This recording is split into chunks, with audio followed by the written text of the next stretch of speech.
Bismillahirrahmanirrahim. Assalamualaikum warahmatullahi wabarakatuh. Praise to God.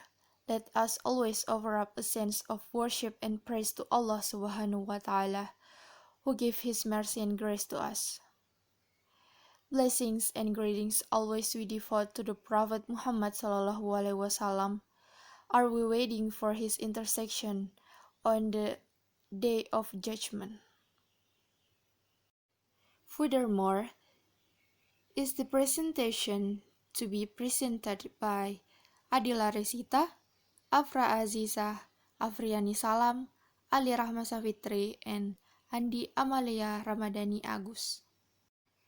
And this presentation about definisi, klasifikasi, kelebihan, dan kekurangan sediaan larutan. Sebelum mengenal lebih jauh sediaan larutan, terlebih dahulu kita harus tahu apa sih itu sediaan larutan. Nah, larutan adalah sediaan cair yang mengandung satu atau lebih zat kimia yang terlarut. Anonim 1995. Kemudian ada juga yang berpendapat pada tahun 1979, larutan adalah sediaan cair yang mengandung bahan kimia terlarut kecuali dinyatakan lain untuk larutan solution steril yang digunakan sebagai obat luar harus memenuhi syarat yang tertera injection. Kemudian pendapat lain, sediaan cair yang mengandung bahan kimia terlarut kecuali dinyatakan lain sebagai pelarut digunakan air suling.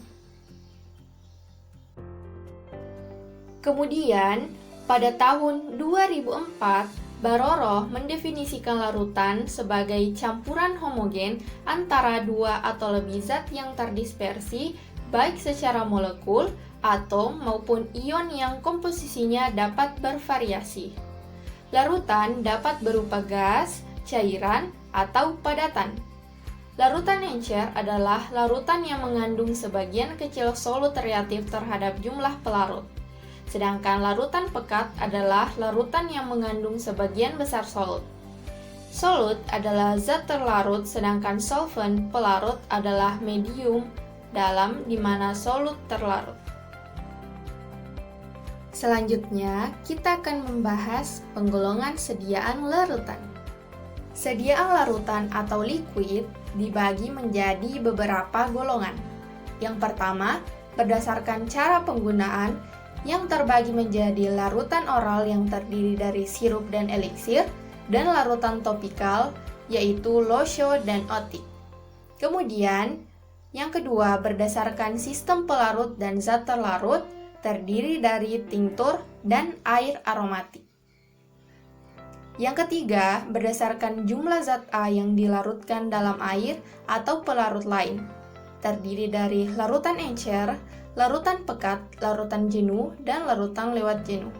Kemudian yang keempat berdasarkan tujuan pemakaian, terdiri dari larutan untuk mata, telinga, hidung, mulut, rektal, vagina, oral, dan yang terakhir topikal. Untuk penjelasan lebih lengkap, simak video ini terus ya. Keep watching! Larutan dapat digolongkan berdasarkan cara penggunaannya, yaitu larutan oral dan larutan topikal. Larutan oral adalah sediaan cair yang dibuat untuk pemberian oral, mengandung satu atau lebih zat dengan atau tanpa bahan pengaroma, pemanis, atau pewarna yang larut dalam air atau campuran konsolven air. Larutan oral dapat berupa sirup dan eliksir. Sirup adalah larutan oral yang mengandung sukrosa atau gula lain yang berkadar tinggi, yaitu kadarnya 64-66%, kecuali dinyatakan lain. Umumnya ditambahkan zat antimikroba untuk mencegah pertumbuhan bakteri, jamur, dan ragi. Larutan oral yang tidak mengandung gula tetapi bahan pemanis buatan seperti sorbitol atau aspartam dan bahan pengental sering digunakan untuk penderita diabetes. Ada 3 macam sirup, yaitu sirup simplex. Sirup ini mengandung 65% gula dalam larutan nipagin, 0,25% bobot per volume. Sirup obat mengandung satu jenis obat atau lebih dengan atau tanpa zat tambahan dan digunakan untuk pengobatan. Sirup pewangi tidak mengandung obat, tetapi mengandung zat pewangi atau zat penyedap lain. Tujuannya yaitu untuk menutupi rasa tidak enak dan bau obat yang tidak enak. Yang kedua, eliksir. Eliksir adalah larutan oral yang mengandung etanol 90% sebagai pelarut. Untuk mengurangi kadar etanol yang dibutuhkan untuk pelarut, dapat ditambahkan pelarut lain seperti gliserin dan propylenglikol. Bahan tambahan yang digunakan antara lain pemanis, pengawet, pewarna, dan pewangi, sehingga memiliki bau dan rasa yang enak. Sebagai pengganti gula, dapat digunakan sirup gula. Eliksir, bila dibandingkan dengan sirup, eliksir biasanya kurang manis dan kurang kental, karena mengandung gula lebih sedikit dibandingkan dengan sirup dalam menutupi rasa obat yang kurang menyenangkan. Karena eliksir bersifat hidroalkohol, maka dapat menjaga stabilitas obat itu yang larut dalam air maupun alkohol dalam larutan eliksir. Di samping itu, eliksir juga mudah dibuat, maka itu eliksir lebih disukai dibandingkan sirup. Larutan topikal. Larutan topikal adalah larutan yang biasanya mengandung air, tetapi seringkali mengandung pelarut lain, seperti etanol dan poliol, untuk penggunaan pada kulit, atau dalam larutan lidokain oral topikal, untuk penggunaan pada permukaan mukosa mulut. Contohnya adalah losio dan larutan otik. Losio atau obat gosok adalah sediaan cair berupa suspensi atau dispersi, digunakan sebagai obat luar, dapat berbentuk suspensi bahan padat dalam bentuk halus, dengan bahan pensuspensi yang cocok atau tipe emulsi minyak dalam air, dengan surfaktan yang cocok. Dapat ditambahkan zat warna, zat pengawet, dan zat pewangi yang cocok. Penandaan harus tertera obat luar dan kocok dahulu. Konsistensi yang berbentuk cair memungkinkan pemakaian yang cepat dan merata pada permukaan kulit, sehingga mudah menyebar dan segera kering setelah pengolesan, serta meninggalkan lapisan tipis pada permukaan kulit. Kemudian, larutan otik. Larutan yang mengandung air atau gliserin atau pelarut lain dan bahan pendispersi. Penggunaan telinga luar, misalnya larutan otik benzokain dan antipirin, larutan otik neomisin B, sulfat, dan larutan otik hidrokortison. Selanjutnya, penggolongan sediaan larutan berdasarkan sistem pelarut dan zat telarut. Yang pertama, tinktur. Tinktur adalah larutan yang mengandung etanol atau hidroalkohol yang dibuat dari bahan tumbuhan atau senyawa kimia. Yang kedua, ada air aromatik. Air aromatik adalah larutan jernih dan jenuh dalam air dari minyak mudah menguap atau senyawa aromatik atau bahan mudah menguap lainnya. Air aromatik dibuat dengan cara destilasi dan disimpan dalam wadah yang terlindung dari cahaya dan panas berlebih. Untuk mendapatkan suatu larutan dibutuhkan pelarut atau solvent dan zat terlarut atau solut. Perbandingan antara zat terlarut dan pelarut disebut konsentrasi larutan tersebut. Biasanya dinyatakan dalam persen. Pelarut yang biasa digunakan antara lain air untuk melarutkan garam-garam, spiritus untuk melarutkan kamfer, iodin, dan mentol, ether untuk melarutkan kamfer, fosfor sublimat, gliserin untuk melarutkan tanin, zat samak, boraks, dan fenol. Kemudian ada minyak untuk melarutkan kamfer, parafin liquidum untuk melarutkan sera dan cetasium, dan yang terakhir, chloroform untuk melarutkan minyak-minyak dan lemak. Penggolongan sediaan larutan berdasarkan jumlah zat A yang dilarutkan dalam air atau pelarut lain. Yang pertama, larutan encer. Larutan encer yaitu larutan yang mengandung sejumlah kecil zat A yang terlarut. Kemudian ada yang dinamakan dengan larutan pekat, yaitu larutan yang mengandung sejumlah zat besar A. yang terlarut.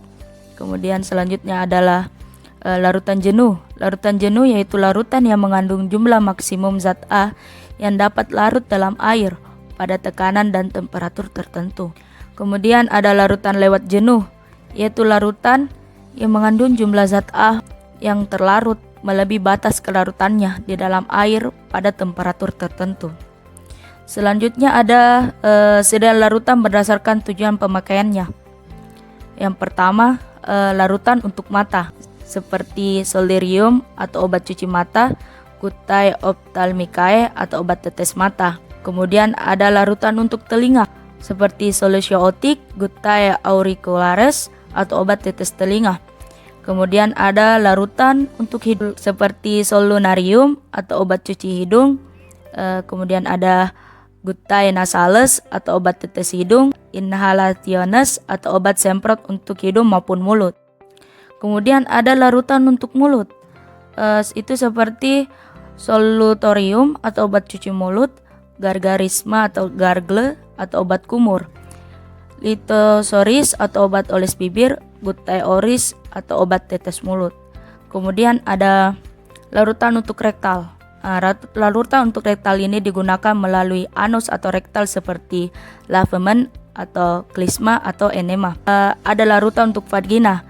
Larutan untuk vagina ini digunakan melalui vagina seperti douche.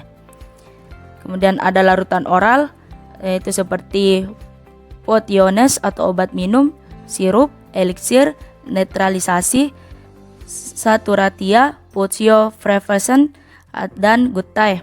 Kemudian yang terakhir ada larutan topikal, yaitu seperti epitema atau obat kompres dan lotiones.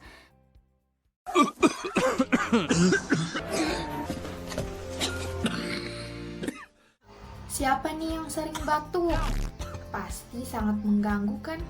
Sewaktu kecil, saat kita sakit, biasanya orang tua kita akan memberikan obat dalam bentuk larutan. Kenapa ya? Daripada penasaran, mari kita cari tahu tentang kelebihan dan kekurangan sediaan larutan.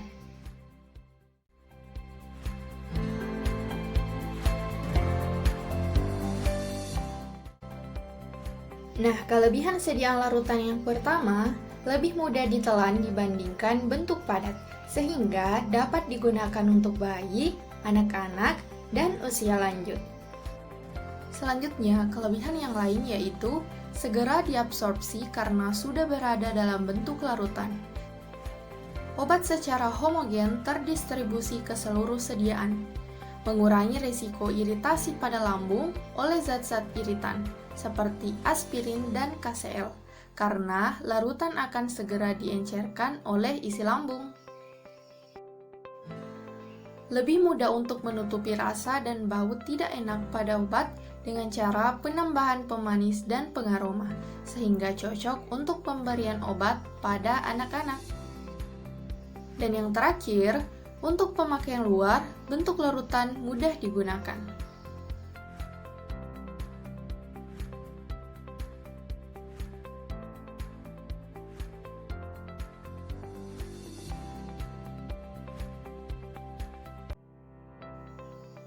Larutan bersifat voluminous sehingga kurang menyenangkan untuk diangkut dan disimpan. Apabila kemasan rusak, keseluruhan sediaan tidak dapat dipergunakan. Kekurangan yang lain yaitu stabilitas dalam bentuk larutan biasanya kurang baik jika dibandingkan dengan bentuk sediaan tablet atau kapsul, terutama jika bahan mudah terhidrolisis. Larutan merupakan media ideal untuk pertumbuhan mikroorganisme, oleh karena itu memerlukan penambahan pengawet. Rasa obat yang kurang menyenangkan akan lebih terasa jika diberikan dalam larutan dibandingkan dalam bentuk padat. Ketetapan dosis tergantung pada kemampuan pasien untuk menakar.